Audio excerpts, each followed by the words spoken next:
नमस्ते नमस्कार साथीहरू, फेरि स्वागत छ तपाईँलाई एउटा अर्को भिडियोमा। यस भिडियोमा हामी कुरा गर्नेछौँ ट्रेड टावर लिमिटेडको आइपिओको रिजल्ट तपाईँहरू कसरी चेक गर्न सक्नुहुन्छ, तपाईँलाई परेको छ कि छैन त्यसको बारेमा भन्नेछु अनि देखाउने पनि छु।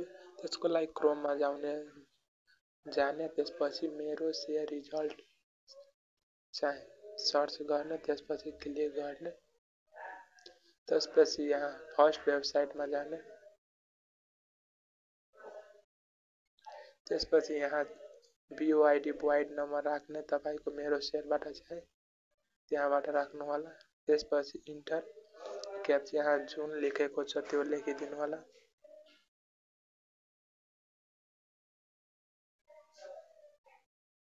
यति लेखिसकेपछि भ्यू रिजल्टमा चेक गर्नु।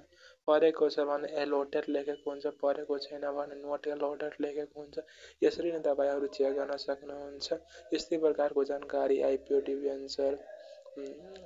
डिभेन्चर एफपिओ जस्ता जानकारी मोबाइल अनि बैंक सम्बन्धी जानकारी लिनका लागि यो च्यानललाई अहिले नै तपाईहरु सब्स्क्राइब गर्नुहोस्। हस्, thank you and best of lock परेको भएमा।